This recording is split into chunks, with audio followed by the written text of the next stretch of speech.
Cannabis Cowboys. In episode 4 of Cannabis Cowboys, we looked for the weed and found none. What we did find was that Juicy Fields had hardly earned any money from producing and selling medical cannabis. The company did not really have a product. Most of the money coming in was from investors who believed the Juicy Fields spin and trusted them with their savings, hoping for astronomical returns. But many of them ended up with less than zero. If there was no weed, where did all the money go? That's what we want to find out in this episode. And it's not only us and the many defrauded investors who are looking for an answer to this question. Even people at Juicy Fields say they want to know where the money is. I'm Andreas Becker. I'm Nicolas Martin. This is Cannabis Cowboys. A story about big dreams, Juicy money, and never-ending hype. Brought to you by DW. Episode 5, Two Tribes. In the 2.5 years that Juicy Fields was open for investors, not much had changed on their website, JuicyFields.io. The basic design, the login, the plans on offer, and the promised rates of return. It all looked very similar, from start to finish, right up until July 14th, 2022, when investors were blocked from accessing their accounts. But behind the scenes, Juicy Fields had changed a lot. For most of its existence, the platform was run by a company based in Berlin named Juicy Grow. Then, in early 2022, Juicy Fields announced it had changed its company structure into a holding company, with new offices, one in Amsterdam in the Netherlands and one near Zurich in Switzerland. So, one website, but 3 companies in different countries.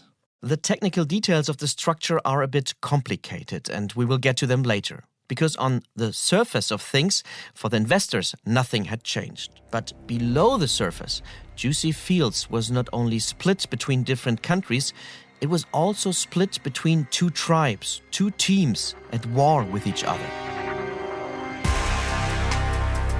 And both tribes have their own version of what happened next and their own ideas about what happened to all the money. In this episode, we are going to unpack it all. If you thought a company selling virtual cannabis plants that didn't exist was weird, it's about to get weirder.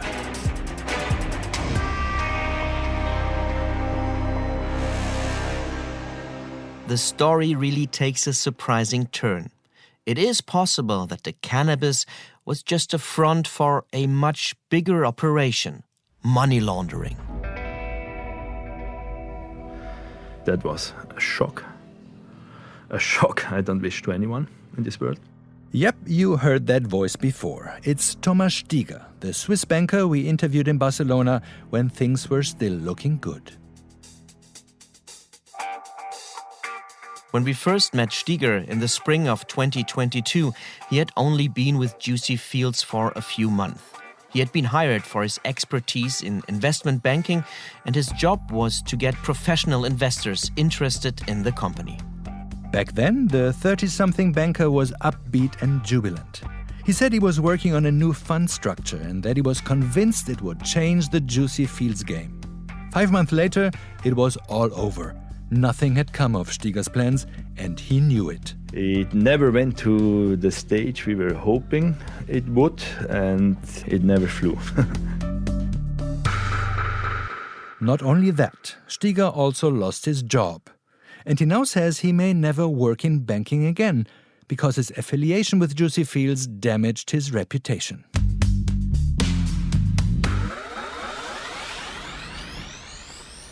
So we've booked a room in Zurich, close to the central station. Yeah, we had to because our own hotel rooms were too small to receive a guest, and we wanted to talk to Thomas Stieger in a room that was a bit out of the public's view. And what we found is a bit special. Yeah, it is a bit special because it really has similarities to a Tarantino movie somehow. You have red curtains. Neon signs on the wall, and director's room written on the door, and a kind of a cozy thing where, you know, criminals would meet in the back room, this kind of atmosphere.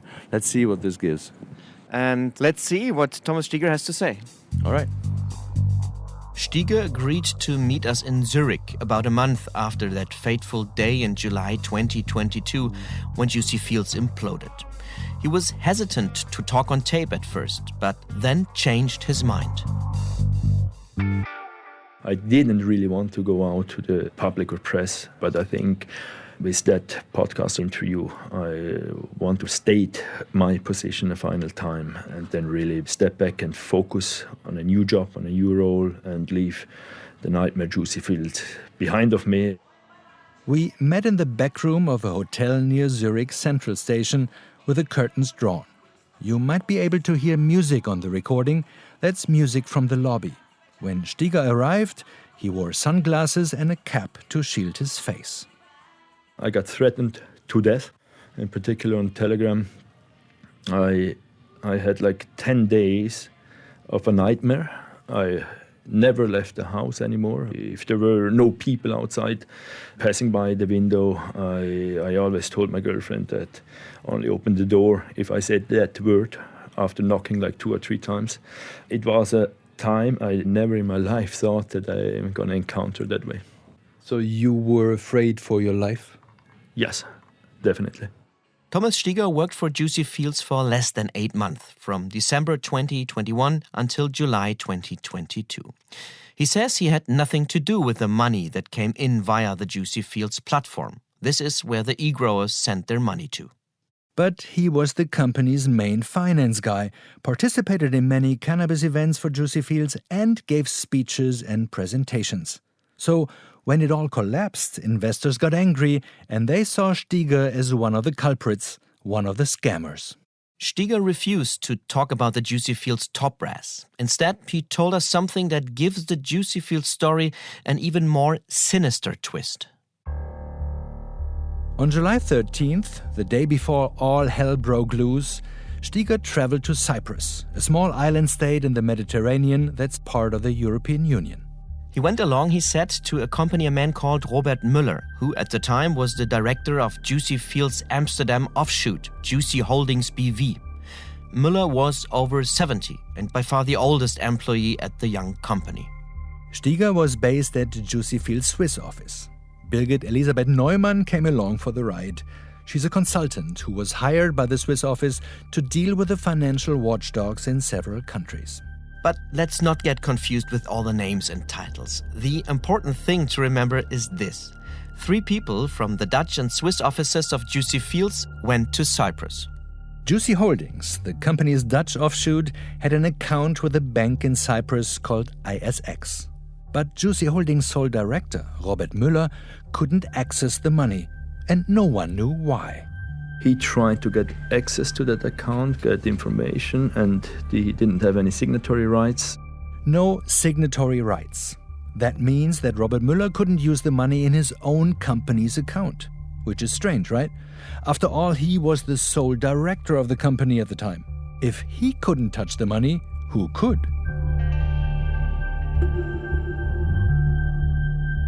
Müller and his colleagues believe that a big chunk of the money from the Juicy Fields online platform went into that very account in Cyprus. But they couldn't access it. Stieger thought he could fix the problem on the spot with Müller. So if he's there in person showing his passport and the company house extract, then there should not be any doubt that he is the sole director of the company who should have access to that account. But things did not go as planned. Not at all. The 3 from Juicy Fields were greeted in Cyprus by the CEO of ISX Bank and 2 other managers. ISX had very unpleasant news for them. We got told right away that it looks like Juicy Fields is involved in a major money laundering scandal. Money laundering.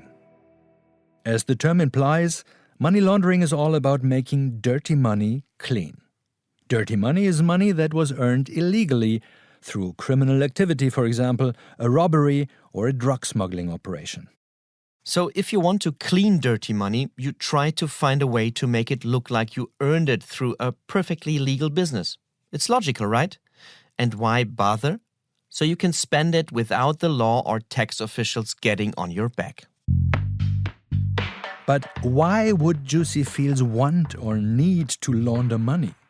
Was their business model, pooling all that money from thousands of medical cannabis e-growers, just a cover-up, a ploy to hide a more sinister operation to launder criminal money? One crime on top of another? These questions made us think of Rita Marafa de Carvalho, the Portuguese journalist we met in episode 4 of Cannabis Cowboys. She thought Juicy Fields might just be the tip of the iceberg, or, as she put it, a tentacle in a much bigger operation. It could be a tentacle of other scams that are just involving something huge. What do you mean by huge? A very big organization. What kind of organization? A criminal one. A criminal one. We started this podcast to look into the business model of a small company in Berlin. A business model that seemed to us a bit shady. At best, we thought our research might help prevent a scam and make people more careful before investing their money. And then Juicy Fields imploded before our eyes, leaving thousands of investors stranded. And now it seems that scamming investors might not have been the only goal of Juicy Fields. It could also have been a cover-up for a money laundering scheme. To be clear, there is no proof for that at this stage. It's speculation, based on what people involved with Juicy Fields are telling us. But on a purely theoretical level, it really would make sense, wouldn't it? Lots of money from thousands of investors was constantly flowing into the Juicy Fields platform. And lots of money was constantly flowing out as payouts to investors from virtual cannabis sales. Wouldn't this be the perfect machine to inject, hide, and clean huge amounts of dirty money? Money that would not be noticed among all the other payments going in and out? And what if some people at Juicy Fields knew about this money laundering scheme and some did not? Thomas Stieger, in any case, told us he had no idea what was going on and that he was shocked when he first heard the allegations. That was a shock. A shock I don't wish to anyone in this world. And it got very, very clear to me that this is beyond any expectations I could ever imagine. What did you mean by shock? What did you think? As mentioned previously, I didn't have any insights on any financial transactions related to the e-growers, nor have I seen any e-grower data, like the amount of e-growers and so on. So I didn't really could imagine to what extent that was. And hearing that in only about 6 months that the turnover was in excess of 500 million on that account in the name of Juicy Fields, and supposedly related to money laundering, then that's a shock. You don't want to be involved in anything like that for sure. A turnover in excess of 500 million.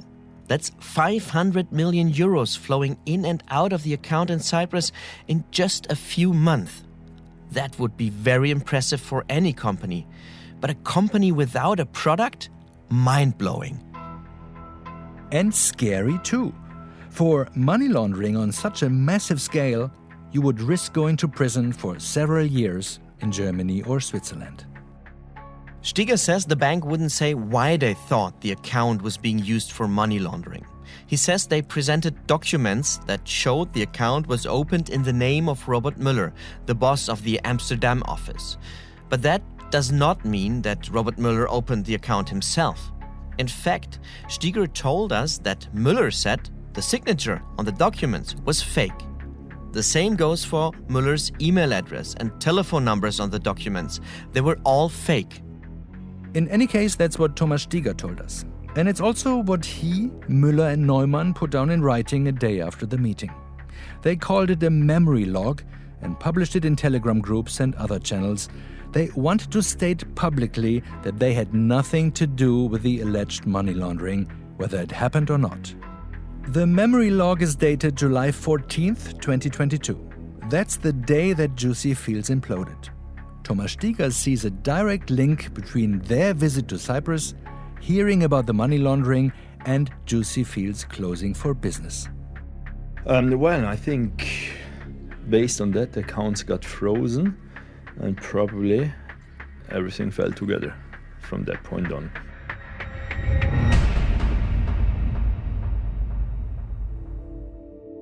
We checked with ISX Juicy Fields Bank in Cyprus. Their answer was another example of what we call the Juicy Fields gap, the gap between two conflicting versions of a story. ISX did not want to speak to us in person, but offered to answer our questions in writing instead. They confirmed that the meeting took place on July 13th, 2022, and that they had filed a report to authorities. But they gave us a different account of how the meeting went. Here are some of their answers, voiced by one of our producers. Our report was filed immediately on the day of the meeting with relevant authorities. We decline to comment further. We cannot disclose personal details of customers.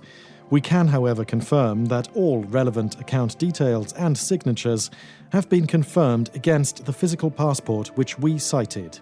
We asked them, are there reasons to assume that somebody who was not Robert Müller had opened the accounts in Robert Müller's name?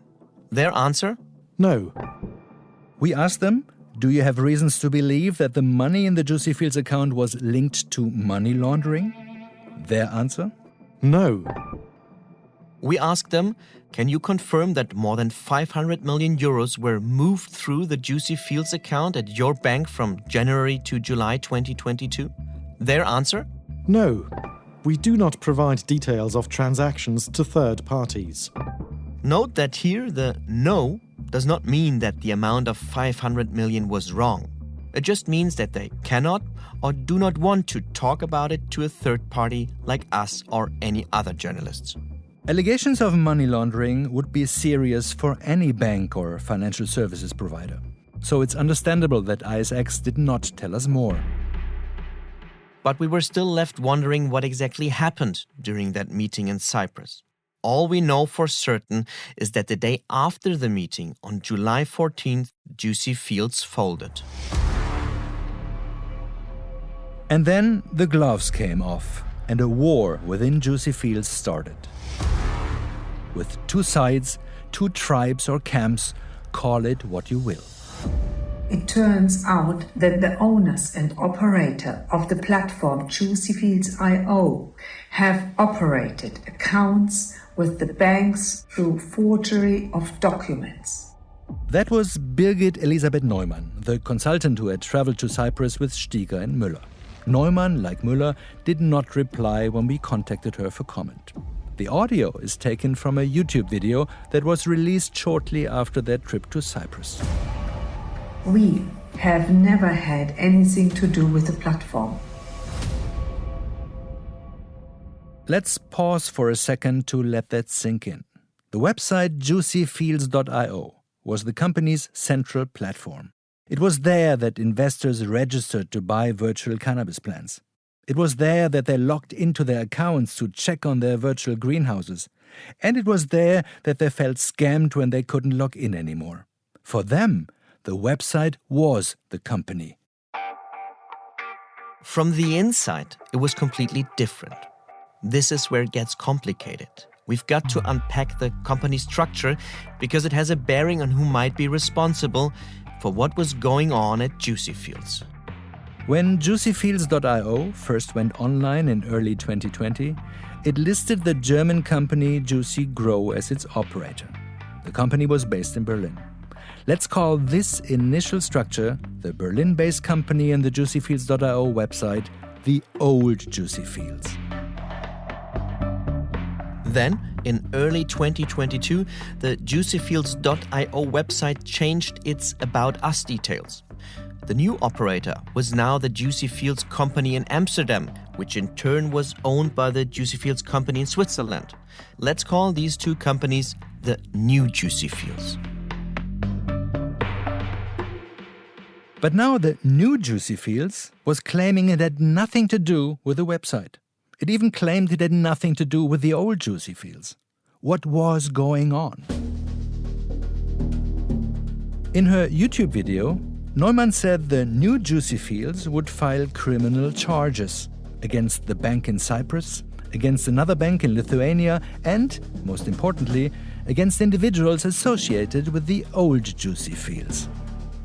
We will file criminal charges against the owners and operators of the platform JuicyFields.io.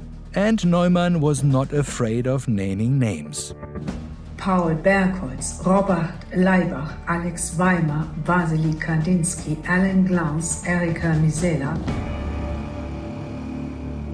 If those names mean nothing to you, don't worry. They didn't mean anything to thousands of people who had invested and lost money with Juicy Fields. Of the 6 names mentioned, only Alan Glance was known to the public. He was the company's CEO for a while. But no one had ever heard of the other 5 names. They had never appeared on the Juicy Fields website, and they had never appeared in public company records. Who were they? Well, around the same time Neumann's video came out, documents started to appear in Telegram groups containing personal and sensitive information about them, including scans of several Russian passports. It's hard to tell which tribe started the war, but the old Juicy Fields wasn't backing away from the fight. On the contrary, they launched a counteroffensive. On the company's original website, they published a flood of attacks against the new Juicy Fields, including names, photos, personal phone numbers and email addresses, and insulting remarks. It seemed like the old Juicy Fields in Berlin were sending a message to the thousands of investors who checked the site regularly, desperate for updates after their access had been blocked. The message was, it's not our fault. It's the new guys in Amsterdam and Zurich who tricked you. Without them, Juicy Fields would still be up and running. And that's a strange thing in itself. We told you in previous episodes that long after Juicy Fields imploded on July 14th, the original website was still up and running. Despite all the confusion, despite the allegations of criminal activity, despite angry investors filing charges, JuicyFields.io was still online. Investors were blocked from their accounts, but somebody was still updating the website regularly and still is. After July 14th, it became clear for e-growers and outside observers that a war was raging within Juicy Fields. But it was impossible to know which tribe was telling the truth, or if there was any truth at all, hidden somewhere in this flood of allegations, social media posts, updates on websites and rumors. Was it, most of all, rumors? From the outside, Juicy Fields looked like a scam. Thousands of investors and countries around the world were left stranded. But instead of disappearing into thin air with the money, these 2 tribes were in a public battle, washing their dirty laundry with everybody watching, eager for a win in the court of public opinion. But whom to believe? The old Juicy Fields in Berlin, with possible ties to Russia? Or the new Juicy Fields that claimed it didn't know what the other half was doing? Thomas Stieger found himself deep in the trenches of this war. He was part of the new Juicy Fields and had traveled to Cyprus with Müller and Neumann. He had co-signed their public statements and accusations. Now Stieger found himself personally under attack.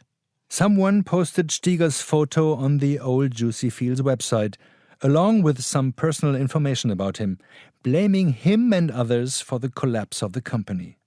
Stieger found himself out there, in full view of all these frustrated, defrauded investors, and what followed were, as he told us earlier, 10 nightmarish days. Stieger then decided he had enough. After I clearly distanced myself from any supposedly illegal doings or any people related to it, I handed in my resignation letter without any notice, with immediate effect, and I went to a lawyer to see how I can protect myself as well. Soon after that, Stieger's name, photo and contact details were taken off the old Juicy Fields website. Stieger says he doesn't know who did it, but you could feel his relief. But then, things took another turn. Things got stranger still. Stieger's colleagues turned against him. They claimed that Stieger had changed sides and teamed up with the old Juicy Fields, and that it was him who was running the old JuicyFields.io platform. Looking back, Stieger says he was naive. Like other former managers at Juicy Fields, he feels the company took advantage of him. Is there a feeling of responsibility also, personal responsibility? Yes, to a certain extent, absolutely yes. End of the day, I was an employee of Juicy Fields, and I feel ashamed to have worked and represented this company. People were losing a lot of money. This is not nice, and certainly, even though I don't feel responsible from a legal perspective, but I feel responsible from an emotional and ethical perspective. The war within Juicy Fields still rages on. So, in the next episodes of Cannabis Cowboys, we're going to take a closer look at both tribes. We'll start with a new Juicy Fields. We mentioned that Juicy Fields started out as a small operation in Berlin and then grew with a company in Amsterdam and a parent company in Switzerland. One reason for these changes might have been the hope to escape the scrutiny of national watchdogs, which, as it turned out, didn't work. Here's another possible reason: status, glitz, showmanship, which are, as we believe, important to Juicy Fields, important to both Juicy Fields tribes. The first incarnation of Juicy Fields in Berlin was a so-called limited liability company established under German law. Most companies are like that. It's a run-of-the-mill legal format that is also used by your local plumber. It's cheap and easy to set up. But its last incarnation, Juicy Fields in Switzerland, was a completely different beast. A full-blown stock corporation with a share capital of several million euros. To top things off, the registered business address of this corporation was, at least in the very beginning, a castle in Switzerland. Now, what kind of plumber would live in a castle? We went to find out. And as if that wasn't enough, the board of the Swiss corporation was studded with people whose names sounded like money. Old money, European high aristocracy, generational wealth, 2 counts and a prince. Clearly, Juicy Fields wanted to come across not only as rich, but also respectable and trustworthy. Qualities that might be helpful in this gold rush cannabis industry full of startups, hustlers, and cowboys. We've been to the Juicy Fields castle, and we can tell you it's beautiful. Idyllic, tranquil even. Yes, it was, wasn't it? Right up until the moment we rang the bell.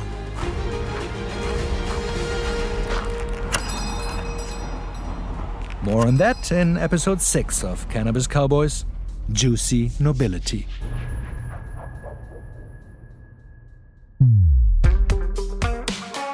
Cannabis Cowboys is a DW production, researched, written and presented by us, Andreas Becker and Nicolas Martin.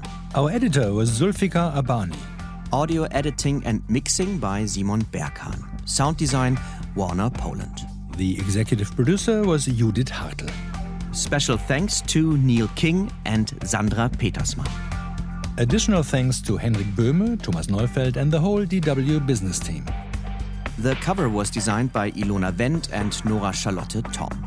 If you read about Cannabis Cowboys in a podcast newsletter, that's thanks to Sam Baker. Boran Oeser took care of our promotion on social media and Christian Kühne of our distribution. Legal advice, Tobias Würkert and Thomas Gardemann. If you'd like to send us comments and feedback, send us an email to cannabiscowboys@dw.com. And we are constantly looking for new leads in this story, so if you have any information regarding Juicy Fields, we would be grateful for your help. Get in touch and send us an email to cannabiscowboys@dw.com. If you like this podcast, hit subscribe, tell your friends, and leave us a comment on your favorite podcast platform. Thanks for listening.